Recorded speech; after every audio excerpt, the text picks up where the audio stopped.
Bird watching experience ഒരു mobile app വഴിയാണ് record ചെയ്യുന്നത്.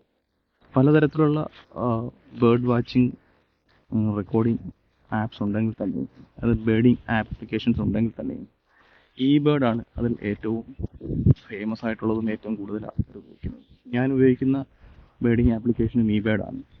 ഈ ബേർഡിൽ സാധാരണ റെഗുലറായി നമ്മൾ ബേർഡ് വാച്ചിങ് നടത്തുന്ന ലൊക്കേഷൻസിലുള്ള സൈറ്റിങ്സ് എല്ലാം റെക്കോർഡ് ചെയ്ത് അതിനെ ഒരു ബേർഡിങ് ലൊക്കേഷനായിട്ട് മറ്റുള്ളവർക്ക് അറിയാൻ വേണ്ടി നമ്മൾ ഹോട്ട്സ്പോട്ടായിട്ട് ഇതിന് നെയിം ചെയ്ത് ഇടാറുണ്ട്. അത്തരത്തിലുള്ള ഒരു ഹോട്ട്സ്പോട്ടിലാണ് നമ്മൾ നിൽക്കുന്നത്. ഇത് കൊല്ലം ജില്ലയിലെ വയനാട് പഞ്ചായത്ത് ചെളുത്തോട് പാലം എന്ന് പറയുന്ന ലൊക്കേഷൻ്റെ ഒരു ഹോട്ട്സ്പോട്ടാണ്. ഈ ഹോട്ട്സ്പോട്ട് ആക്കുന്നത് കൊണ്ടുള്ള ഗുണം എന്താണെന്ന് വെച്ച് കഴിഞ്ഞാൽ മറ്റ് ബേർഡ് വാച്ചേഴ്സിന് ഈ ലൊക്കേഷനിൽ എത്താനും അവിടെ സ്പോട്ട് ചെയ്തിട്ടുള്ള ബേർഡ്സിനെ അറിയാൻ പറ്റും എന്നുള്ളതാണ് പ്രത്യേകത. ഏതെങ്കിലും റെയർ സ്പീഷീസോ അല്ലെങ്കിൽ സ്പെഷ്യാലിറ്റി സ്പീഷീസോ ഈ ഭാഗത്ത് വന്നു കഴിഞ്ഞാൽ ഈ ഹോട്ട്സ്പോട്ടിൽ റെക്കോർഡ് ചെയ്തിട്ടുള്ള ചെക്ക് ലിസ്റ്റ്, അപ്ലോഡ് ചെയ്തിട്ടുള്ള ചെക്ക് ലിസ്റ്റിൽ നിന്ന് നമുക്കറിയാൻ പറ്റും. ചെക്ക് ലിസ്റ്റ് എന്ന് പറയുന്നത് നമ്മൾ ബേർഡ്സിനെ ഒരു നിശ്ചിത സമയത്ത് നമ്മൾ കണ്ടിട്ടുള്ള ബേർഡ്സിൻ്റെ എല്ലാം ഒരു കളക്റ്റീവ് ഫോമാണ് ചെക്ക് ലിസ്റ്റ് എന്ന് പറയുന്നത്. അപ്പം ഇത്തരത്തിലുള്ള ഒരു ബേർഡ് വാച്ചിങ് ലൊക്കേഷൻ, ഒരു ഹോട്ട്സ്പോട്ടിലാണ് നിങ്ങൾ നിൽക്കുന്നത്. ചെളുത്തോട് പാലം എന്നാണ് പറയുന്നത്. എൻ്റെ വീടിന് തൊട്ടടുത്തുള്ള ലൊക്കേഷൻ തന്നെ. ഇപ്പോൾ ഏപ്രിൽ മാസം നല്ല ചൂട്, എല്ലായിടത്തും വെള്ളമെല്ലാം വറ്റി. ഇത് ബേസിക്കലി ഇതൊരു വെറ്റ്ലാൻഡാണ്. നമ്മൾ വീഡിയോ കാണുമ്പോൾ മനസ്സിലാവും ഇതൊരു വെറ്റ്ലാൻഡാണ്. പക്ഷേ കൂടുതൽ സ്ഥലങ്ങളിലും വെള്ളം പരമാവധി വറ്റി. എന്നാൽ ഇവിടെ ഒരു വാട്ടർ ബോഡി ഉണ്ട്. അവിടെ നിന്ന് വെള്ളം ചാല് കീറി ഈ പറയുന്ന സ്ഥലങ്ങളിലേക്ക് വിട്ടിരിക്കുന്നതാണ്. നമുക്ക് തുടർന്നുള്ള വീഡിയോയിൽ കാണാം. ഏകദേശം 80-ലധികം ബേർഡ്സിനെ ഈ ലൊക്കേഷനിൽ നിന്ന് എനിക്ക് കണ്ടു കിട്ടിയിട്ടുണ്ട്. പിന്നീട് നമുക്ക് എക്സ്പ്ലോർ ചെയ്ത് മുന്നോട്ട് പോകുന്ന രീതിയിൽ കൂടുതൽ കാര്യങ്ങൾ സംസാരിക്കും.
ഒന്ന് സീസൺ ഔട്ടായതും, രണ്ട് നമ്മുടെ നാട്ടിൽ അനുഭവപ്പെടുന്ന കാഠിന്യമേറിയ ചൂടും ഈ വെറ്റ്ലാൻഡിനെ നന്നായിട്ട് ബാധിച്ചിട്ടുണ്ട് എന്നാണ് ഇവിടെ നമ്മളൊന്ന് വിസിറ്റ് ചെയ്തപ്പോൾ മനസ്സിലാവുന്നത്. കാരണം പക്ഷികളൊന്നും തന്നെ ഇല്ല. പ്രധാനമായിട്ടും വരണ്ട് കിടക്കുന്ന പാടങ്ങളെല്ലാം. ഇത് പാടങ്ങളെന്ന് പറയുമ്പോൾ ഇവിടെ റെഗുലറായിട്ട് കൃഷിയൊന്നും നടക്കുന്നില്ല. എന്നാലും നല്ല വെള്ളവും കയറി കിടക്കുന്ന മറ്റു ഭാഗങ്ങളിൽ വരണ്ട് കിടക്കുമ്പോൾ നന്നായി വെള്ളം കയറി കിടക്കുന്നതും പക്ഷികൾക്ക് വന്നിരുന്ന് വെള്ളത്തിൽ തീറ്റ തേടുന്നതിനും എല്ലാം നല്ല, അതിൻ്റെ ശരീരം തണുപ്പിക്കുന്നതിനും എല്ലാം നല്ല സൗകര്യമുള്ള ഒരു വെറ്റ്ലാൻഡായിരുന്നു ഇത്. ഇപ്പം എന്നാൽ നമ്മുടെ നാട്ടിൽ മൊത്തം അഫക്റ്റ് ചെയ്തിട്ടുള്ള ആ ഒരു ഉഷ്ണ കാലാവസ്ഥ ഇവിടെ അഫക്റ്റ് ചെയ്തിട്ടുണ്ട്. എന്നിരുന്നാലും ഇവിടെ ഈ പറയുന്നിട്ടുള്ള തോടിൽ നിന്ന് ചാല് കീറി വെള്ളം വെറ്റ്ലാൻഡിലേക്ക് കടത്തി വിട്ടിരിക്കുന്ന കാരണം കുറേയൊക്കെ വെള്ളമുണ്ട്. എന്നാലും പക്ഷികൾ പൊതുവെ കുറവാണ്.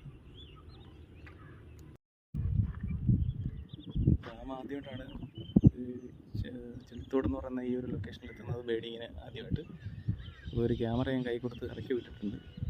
പറ്റുന്ന ഫോട്ടോ എല്ലാം എടുത്തോളം പറഞ്ഞിട്ടുണ്ട്. ഇവിടെ പൊതുവേ നമ്മളിപ്പം കാണാൻ പറ്റുന്നതെന്ന് പറഞ്ഞു കഴിഞ്ഞാൽ കുറേ വുഡ്സ് ആൻഡ് പേപ്പേഴ്സ് ഉണ്ട്, കോമൺ മൈനയുണ്ട്, ഗ്രേറ്റ് ഉണ്ട്, ഒരു ഡ്രോങ്കോസ് എന്ന് പറയുന്നുണ്ട്, പിന്നീട് ബ്ലാക്ക് ഐറ്റ്സ് ഉണ്ട്, ബ്രാഹ്മണി കൈറ്റ്സ് ഉണ്ട്, ലിറ്റിൽ എഗ്രറ്റ് ഉണ്ട്, ഒരു ഗ്രേ ഹെറോൺ ഉണ്ട്.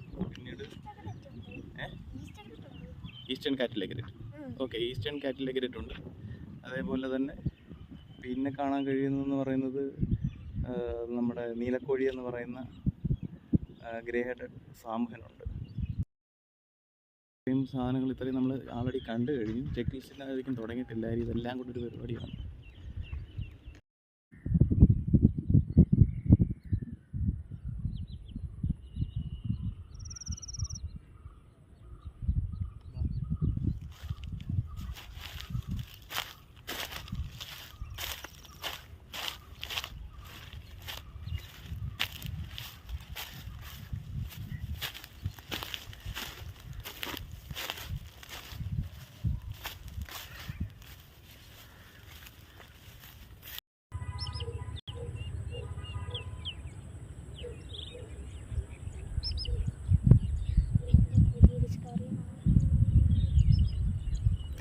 ഇന്ന് കിട്ടിയ പല ബേർഡ്സും ഞാൻ ഓൾറെഡി കണ്ടിട്ടുള്ളതാണെങ്കിലും റാമിന് ഇത് ലൈഫറാണ്. ലൈഫർ എന്ന് പറഞ്ഞാൽ ആദ്യമായി കാണുന്ന പക്ഷികളെയാണ് ലൈഫർ എന്ന് പറയുന്നത്. അല്ലേ റാമിന് ഇന്ന് പല പക്ഷികളും ലൈഫർ അല്ലേ? ഏതൊക്കെ പക്ഷികളാണ് ഇന്ന് കണ്ടത്? പേരറിയാം ഏതെന്നതിന് പറഞ്ഞെങ്കിൽ.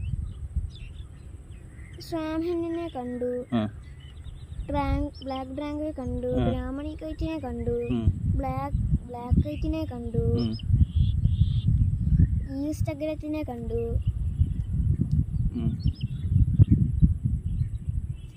കോമൺ മൈനസിനെ കണ്ടു. ഓക്കെ, ഏറ്റവും ഇഷ്ടപ്പെട്ട പക്ഷി ഏതാ? ക്യാമറ നോക്കി പറയണ്ട, നീ ഓർത്ത് പറഞ്ഞാൽ മതി. നിനക്ക് കണ്ടതിൽ ഏറ്റവും ഇഷ്ടപ്പെട്ട പക്ഷി ഏതാ? ഏറ്റവും കളർഫുൾ പക്ഷി ഏതായിരുന്നു കണ്ടതിൽ? സ്വാംഹൻ. ഏറ്റവും ഇഷ്ടപ്പെട്ട പക്ഷി ഏതാ?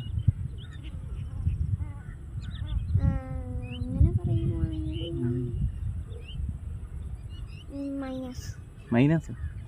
ഓക്കെ,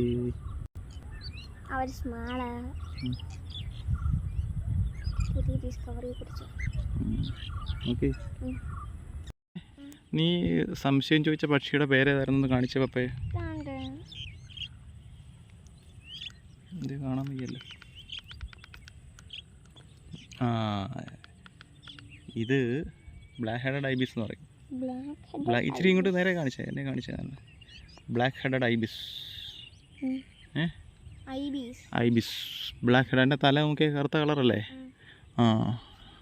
അത് ഇങ്ങനെയുള്ള വയലുകളൊക്കെ നടന്നിട്ട് ചേരയോ അല്ലെങ്കിൽ അവിടുത്തെ ചെറിയ ജന്തുക്കളെയോ ഇതിനകത്ത് നിന്ന് കിട്ടാൻ സാധ്യതയുള്ള മീനുകളെയൊക്കെ പിടിച്ച് തിന്ന് ഭക്ഷണമാക്കിയിട്ടാണ് ജീവിക്കുന്നത്.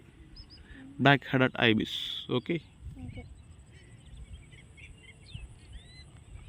അങ്ങനെ വളരെ ഷോർട്ട് ഒരു ബേർഡിങ് സെഷന് ശേഷം ഈവനിങ് ഞാൻ ഡാമിൽ നിന്ന് തിരിച്ചു പോവുകയാണ്. വളരെ കൂടുതൽ ബേർഡ്സിനെയോ അല്ലെങ്കിൽ എടുത്തു പറയത്തക്ക രീതിയിലുള്ള പക്ഷികളെ ഒന്നും കിട്ടിയിട്ടില്ലെങ്കിൽ തന്നെ ഡാമിനെ സംബന്ധിച്ചൊരു ഫ്രഷ് എക്സ്പീരിയൻസ് ആയിരുന്നു. ആദ്യമായിട്ടാണ് തൊട്ടടുത്തുള്ള ലൊക്കേഷനിൽ ഇതേപോലെ ഒരു ബേർഡിങ് ഇവൻറ്റിന് പോകുന്നത്. പിന്നീട് ഇനി ഈ സിറ്റുവേഷനൊക്കെ മാറി നമ്മൾ സീസൺ ആകുന്ന സമയത്ത് കൂടുതൽ ദേശാടന പക്ഷികളൊക്കെ വരുന്ന സമയത്ത് ഒന്നുകൂടെ വന്ന് നമുക്ക് വന്ന് നോക്കാം. അതേ കുറേ വുഡ്സ് ആൻഡ് പേപ്പേഴ്സ് പറഞ്ഞു പോകുന്നുണ്ട്. കാര്യം ബഹളം വെച്ചിട്ടുണ്ട്. കുറേ എണ്ണമുണ്ട്, 10, 25, 30 എണ്ണമുണ്ട് ഒരു ഗ്രൂപ്പിൽ. അപ്പം അതുവരെ നമുക്ക് വീക്കെൻഡായിട്ട് ഇവിടെ വിസിറ്റ് ചെയ്ത് നോക്കി ഇരിക്കേണ്ടി വരും. ആരൊക്കെ വരുന്നുണ്ട് എന്നുള്ളത് നോക്കാം. വരാതിരിക്കത്തില്ല.